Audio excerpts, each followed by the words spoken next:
Hamstring injury is not something that you just shake off. No, it's not. Sorry, I thought you were going to say something else there. Sorry. No, I've stopped myself because I don't want to be saying he's like Rodney Dangerfield. Oh, my arm, it's broken. But, I mean, we've had 2 straight games now where he's played like shit, and on the back end we hear about some injury. And I'm sorry, at some point I'm going to say it's not real. Yeah. I'm not saying it yet. Yeah. But at some point I'm going to say it's not real. But you're allowed, like, the whole league's rolling their eyes. Like, oh, yeah, okay. Okay, yeah, you're hurt. Okay, sure. You didn't play good? Oh, but you looked like shit again last night? Oh, yeah, there's something hurt. That's right. Okay.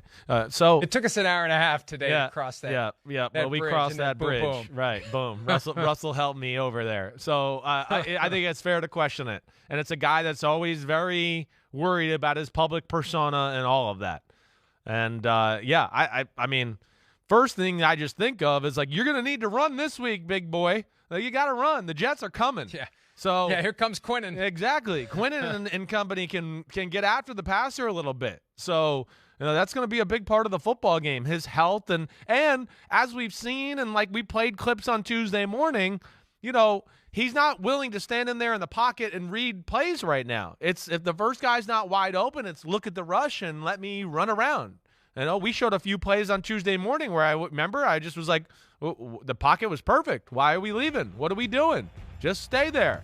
So, that's another reason to think like the hamstring thing is an issue there. But yeah, I feel bad for Nathaniel Hackett. I'm not going to lie. I do. One, I don't think all these problems are his. I think Russell Wilson is by far the number one problem with the Broncos right now. The offensive line is not great. I understand that. But, it is Russell Wilson. And then I think when you add on the expectations of the last 2 years of like, oh, Brady went to a new team and won a Super Bowl. Stafford went to a new team and won a Super Bowl. That has led to, and then the week 1, 46-yard line left hash thing has led to this snowball of like we're all questioning Nathaniel Hackett right now too. Well, and I think the failure of Nathaniel Hackett is that he is not using the things that worked for Russell Wilson in Seattle, unless those things just won't work anymore. That would be the ultimate irony here.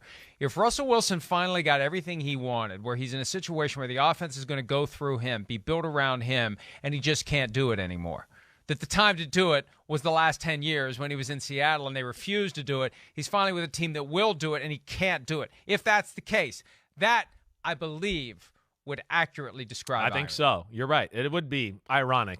Yes.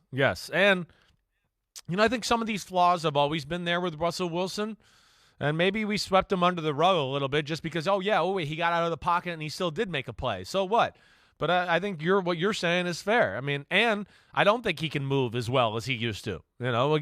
It's like you bring up with the Parcells and the Lawrence Taylor thing. My dad always says a similar thing. One thing you can guarantee when there's a quarterback in football, every year you're going to get slower and the defense is going to get faster because the young guys are still coming in and you're not getting younger.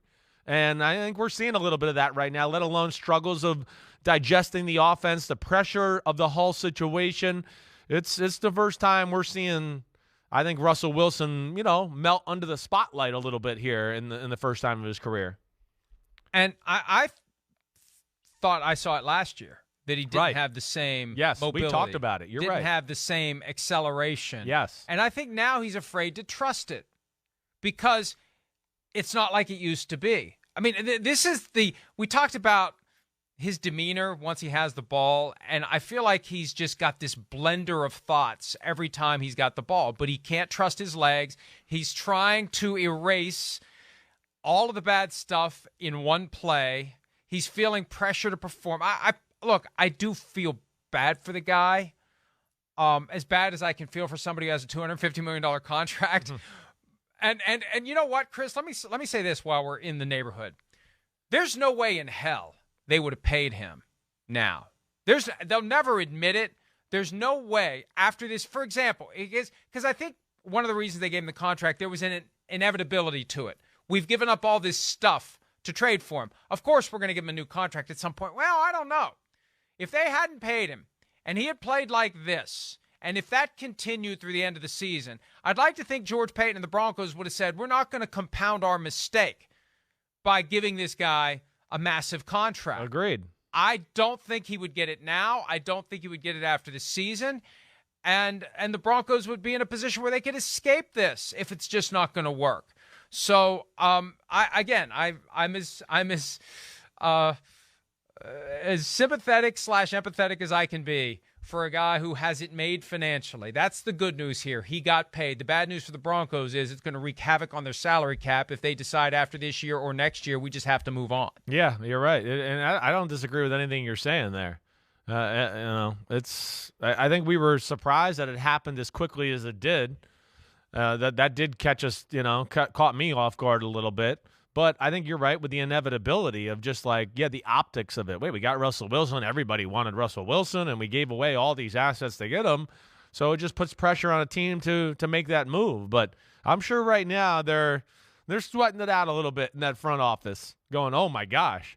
And just hoping that it turns around and that these are just growing pains. And, we're going through a new head coach and a quarterback who's in a new situation that he's never been, a part of before. And we just got to deal with it. And they just got to hope for the best here because like you said, they're stuck with them at least for the next 3-4 years for sure. Right. I mean, it's definitely that. I'm telling you what. And look, I don't feel great saying this, but I don't feel bad saying it because this is the highest level of the sport, and everybody who signs up for it knows that this kind of accountability comes around.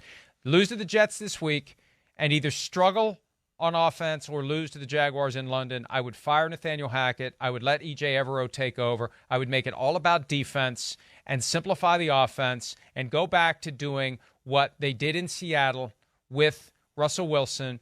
And, what a shock. Let's copy the blueprint that worked in Seattle the first few years of Russell Wilson's career. Heavy on defense, simple offense. Maybe that's the way to do it. But I'd want to see if E.J. Evero could be the guy to lead that into 2023. That may be the solution. Go heavy on defense, simplify the offense, and never mind the fact that we're paying this guy all that money. I hear what you're saying. I feel like when I watch film of them, they're doing this. They're trying to do that. I do. Again, I think you saw Monday in the game. It's a lot of throws out here. It's out here because he won't throw it down here. So they've started to go, damn, every play we'll just make it out here so you can see it. And you feel comfortable about it. But even on some of those, he doesn't pull the trigger. It's a number of plays every week. And again, you just think about the game itself, right? There was more people open throughout that game. And the game itself lended to, the two big plays of the day were, a busted coverage by J.C. Jackson where he moved in the pocket.